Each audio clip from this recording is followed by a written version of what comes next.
On the California U.S. Senate race for Dianne Feinstein's seat. Okay, so this is an announcement in the Orange Juice blog, which is Vern Nelson, and I think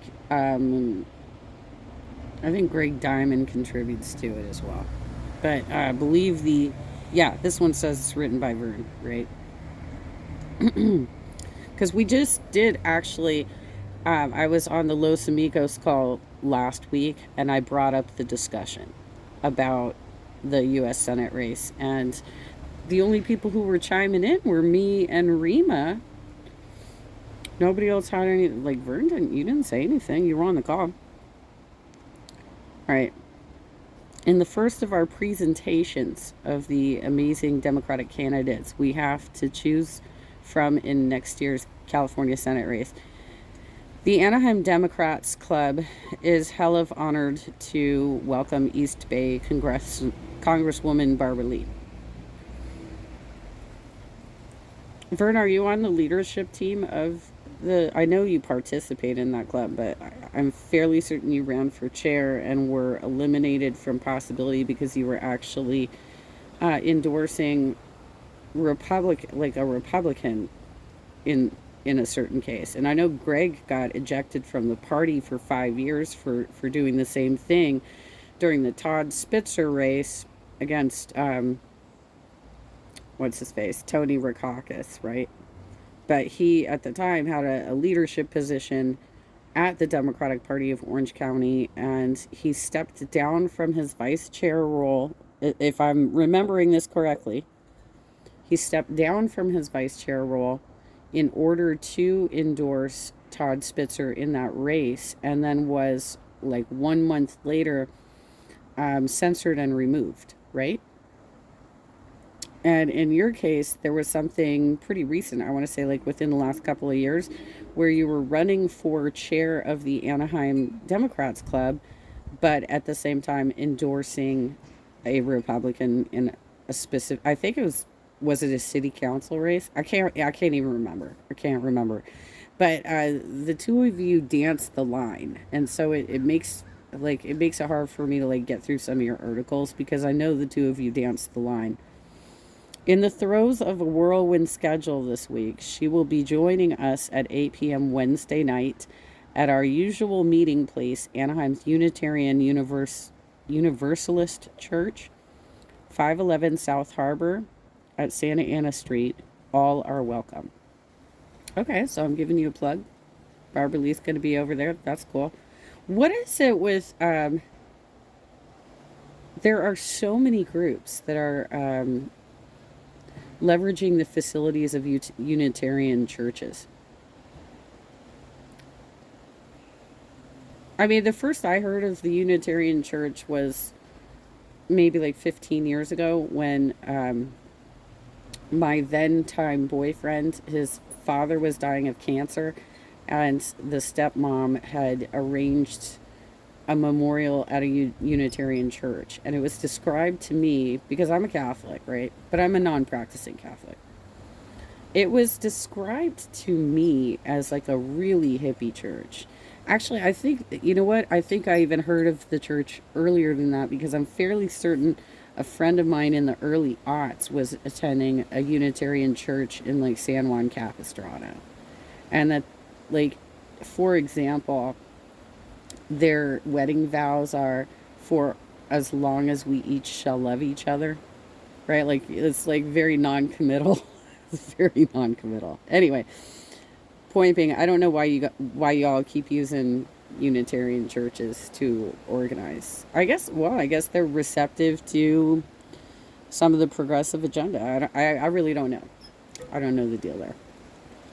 If throughout her achievement studded 25-year congressional tenure, Barbara is best known for anything, it is for being, in the immediate aftermath of the 9/11 attacks, the only member in either house of Congress with the courage and wisdom to vote against giving Bush and Cheney a blank check to invade Middle Eastern nations with the 2001 AUMF, authorization to use military force. The one time Black Panther did not oppose military action after the terrorist attack, but she felt this authorization was way too open ended to grant to that warmongering team. And boy, did she turn out to be right. For this, she was branded a traitor and suffered countless death threats. A little later, when opposing the Patriot Act and the illegal, based on lies, invasion of Iraq, she was no longer alone. She was even joined by our own Loretta Sanchez. But at the beginning, Barbara stood by herself and took slings and arrows. So Loretta Sanchez, I don't think she lives in Anaheim. I've been to her house before when she was running for special election for supervisor. I think she's actually in like Santa Ana or potentially even Tustin. It was somewhere over there that I went to her house for like a Cinco de Mayo party it was like a volunteer thank you party for those of us who had phone banked and walked blocks for her. I don't think she's from Anaheim though.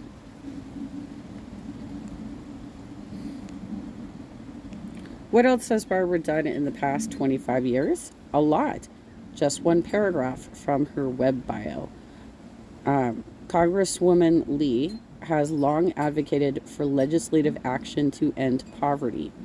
In 2007, she worked with a diverse coalition of members to create the Out of Poverty Caucus.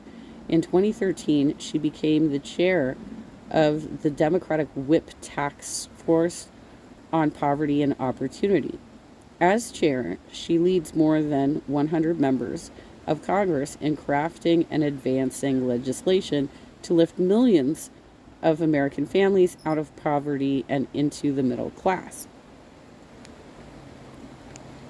There are other great candidates running to take Dianne Feinstein's place in the Senate next year besides Barbara. For example, Irvine's Katie Porter and Glendale's Adam Schiff. I was told on Friday he lives in Burbank. That's what I was told, not Glendale. That's what I was told. Okay. And the Anaheim Democrats will be happy to host them in the coming months as well. After all, nobody has to decide who they're supporting till next year's primary. Well, no, some of you do, because some of you are going to have to be voting in the pre-endorsement conferences, which will probably happen somewhere around like September, right? And your club is going to have to make that decision. Your club is going to have to vote on who your representatives decide to vote for in those pre-endorsement conferences. So you don't have a year and a half. You have probably about 6 months. You probably got like about 6 months. I don't know. Maybe they'll push those conferences out a little further since they've moved the primary back to June and it's not going to be in March. But I don't think so. I think you're gonna have to start like thinking about that and voting as a club. But this week we are jazzed and honored to host the great Barbara Lee. Here's the trailer to a documentary made about her last year entitled Speaking the Truth. Speaking Truth to Power. And now, a political icon in Congress fighting for social justice. Hometown hero, Congresswoman Barbara Lee. I see myself more as a public servant, not necessarily a politician. She is exemplary of the courage that it takes to stick to your principles. I was a student at Mills College as a young mother on welfare with 2 kids who's working in the community with the Black Panther Party, making sure people have something to eat. Social justice, that's always been just part of who I am. When I first came to Congress, they told us, don't use the word poverty. But Barbara Lee fights to elevate this issue. Raising the minimum wage to a living wage. That's a recommendation which this committee should embrace. You meet her and you instantly feel connected to her spirit. She's very values driven. It is coming from the core of her beliefs. Barbara Lee is the conscience of the Congress. She is going to be that consistent voice for what's right. President is authorized to use force. This is going to set the stage for endless war. This resolution passed. one no vote on the board. Central to democracy is the right to dissent. She was right. It was important that her community understood the enormous risk she took in standing up for peace and justice. When I feel like I'm under fire, I think about her example. She paved the way. You can stand your ground, speak your piece, and survive. I felt mentored by her example before I ever had the blessing of being mentored as a colleague. My friend, daughter of Oakland, is now the vice president, so the East Bay is in the house. Because of Shirley Chisholm, I am, and because of Shirley Chisholm, Kamala Harris is. Continue to speak out, don't back down, and as we say in my district, stay woke. All right, so that's interesting. Oh, sorry, I didn't need to do that. Okay, so the question being, and I'll read the description of the Dem Club in a second here. Question being is, has she already actually announced? Because I don't think she did. I don't think she has yet, right? Because of the confusion over Dianne Feinstein's statement from her staff last week on Valentine's Day, and then her retracting that at the end of the day, there are still a lot of long-term politicians, which I think you can effectively call Barbara Lee a long-term politician, who are apprehensive about actually announcing. But it's anticipated that she will announce in February. I'm just unaware that an announcement has actually been made in regards to her run for U.S. Senate for California. Okay, so anyway, more about the club. The Anaheim Democrats Club is a local chapter of the Democratic Party of Orange County. Our goals are to work for policies that serve the needs of our communities, to increase Democratic registration and turnout, and to help elect local Democratic candidates in Anaheim. We meet on the first Thursday of each month at 7 p.m. at the Unitarian Universalist Church at Harbor and Santa Ana Street. Harbor Boulevard, y'all. Okay, so they got Barbara Lee coming in. Sounds like tomorrow night. Sounds like it's going to be tomorrow night. And I'm surprised that they haven't invited Katie Porter to speak yet, because she lives right down the street. She lives in Irvine. It's not that. It's like 20-minute drive to Anaheim from Irvine. Adam Schiff is relatively close to, but I don't think he's actually in, like, I don't know why all these articles are like getting the locations wrong, because like the Vanity Fair article also called him from the San Gabriel Valley, which Glendale is most certainly not in the San Gabriel Valley. I don't know where they consider like the beginning of the valley, like what is the beginning of the valley, but like Glendale is I think mostly in the San Fernando Valley, and potentially just kind of in that in between spot. But Burbank is certainly in the San Fernando Valley, and I don't know where the San Gabriel Valley technically begins. I think though it's past Pasadena is my guess. I'm not sure. I don't know. But yeah, it's like everybody keeps saying he comes from different places. His office is in East Hollywood. It's near not Hillhurst, but I don't think it was Hillhurst. It's the street that Los Feliz ends on the west side of Los Feliz. It ends right in front of the American Film Institute, which used to be Immaculate Heart College. And that street, I believe, the one going down from Los Feliz is, which I can't remember the name of right now. It might be Hillhurst. I don't think so, though. That's the street that his office is near. I don't know if it's directly on it or if it's on like a side street from it. But that's definitely like East Hollywood. That's right before you get into the Los Feliz district.